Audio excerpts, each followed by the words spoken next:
آپ کے نبی نے ارشاد فرمایا ہر شخص کے 3 دوست ہوتے ہیں. پھر وضاحت کرتے ہوئے ارشاد فرمایا پہلا دوست انسان کا مال ہے. جیسی موت آئی مال گیا. اور یہ یاد رکھیے گا جتنا مال چھوڑ کر مریں گے موت اتنی دردناک ہوگی. آپ کی لینڈ کروزر ادھر، جوتے، موزے، کپڑے، بڑا محل، جتنا آدمی مال چھوڑ کے مرتا ہے اتنی تکلیف زیادہ.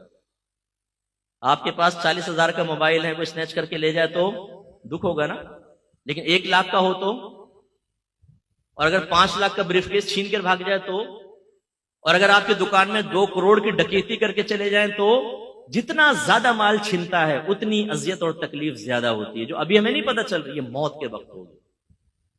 لیکن ہم اس مال کے لیے جس کو ہم چھوڑ کر جائیں گے تو اولاد بعض اوقات نافرمانی میں خرچ کر کے ہمارے لیے گناہ جاریہ کرتی رہے گی، وہ تربیت تو ہوتی نہیں، اور چھوڑ کر ہی جانا ہے. اس کے لیے چاہے جھوٹ بولنا پڑے، فراڈ کرنا پڑے، وراثتیں دبانی پڑے، رشوتیں لینی پڑے، دھوکہ دینا پڑے، حتیٰ کہ قتل تک کروانا پڑے. مروا دیتے ہیں لوگوں کو پیسے کے لیے، لیکن یہ مال حاصل ہو جائے.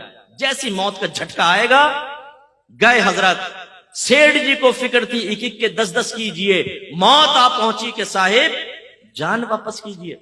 بنی اسرائیل کے ایک بہت سیٹ آدمی تھا، اس نے بڑا محل بنایا، بڑا مال جمع کیا، تخت کے اوپر پاؤں رکھ کر سوچنے لگا کہ اب تو میری 7 نسلیں بھی بیٹھ کے کھاتی رہے تو کمانے کی ضرورت، اتنا مال جمع کر لیا. اچانک محل کا دروازہ بجا. اس نے خادم سے کہا جا کر دیکھو کون جاہلانہ طریقے سے بجا رہا ہے. وہ گئے تو دیکھا پورے پھٹے پرانے حال میں فقیر کھڑا ہے. انہوں نے کہا کیا بات ہے؟ کہا اپنے مالک کو میرے پاس بلاؤ. کہا کہ تیرا دماغ خراب ہے، ہمارا مالک تیرے پاس آئے گا، بھاگ یہاں سے. اندر گئے. مالک نے پوچھا کون تھا؟ یہ حضور ایک فقیر تھا، آپ کو وہاں بلا رہا تھا. فرمایا مجھے؟ تم نے مزہ نہیں چکھایا اس کو؟ پھر دروازہ زور سے بجا. خادم بھاگ کر گئے. کہنے لگے بھائی تو کیوں نوکری سے نکلوائے گا ہمیں؟ کیا چاہتا ہے؟ اس نے کہا اپنے مالک سے کہو میں ملک الموت علیہ السلام ہوں، اس کی روح قبض کرنے کے لیے آئے. او خادم کانپ گئے اندر. وہ آقا نے دیکھا، بولا کیا ہوا تمہاری حالت خراب کیوں؟ کہا حضور باہر تو ملک الموت علیہ السلام آپ کو لینے آئے. وہ بھی کانپ گیا. کہنے لگا ان سے کہو کسی اور کو لے جائے میری جگہ. ملک الموت علیہ السلام اندر تشریف لائے. فرمایا جب موت کا وقت آتا ہے پھر ٹلتا نہیں ہے، لیکن مجھے اللہ نے حکم دیا ہے کہ مجھے تھوڑی سی تجھے میں مہلت دے دوں، تو جو کرنا چاہتا ہے کر لے. اس نے کہا اچھا.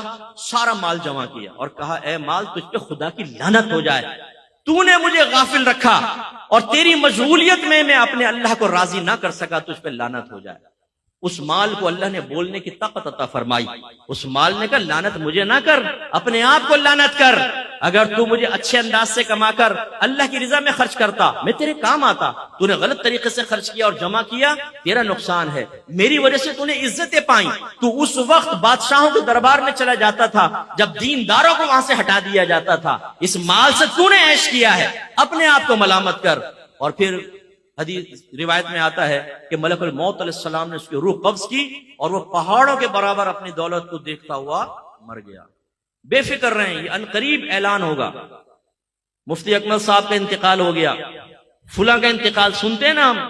آپ کا میرا بھی مسجد کے مائک پہ اعلان ہو رہا ہوگا. ہم نے کون سا ایسا آب حیات خضر علیہ السلام سے لے کر پی لیا کہ ہمیں موت نہیں آئے گی، محلے والے مر جائیں گے ہم بچیں گے؟ بہت جلد موت آنے والی ہے. اس لیے اپنا محاسبہ کریں، اپنا احتساب کریں. جو شادی شدہ ہیں اپنی لائف کو شریعت کی طرف لے کر آئیں اور تقاضائے شریعت کو پورا کریں تو نجات ہو.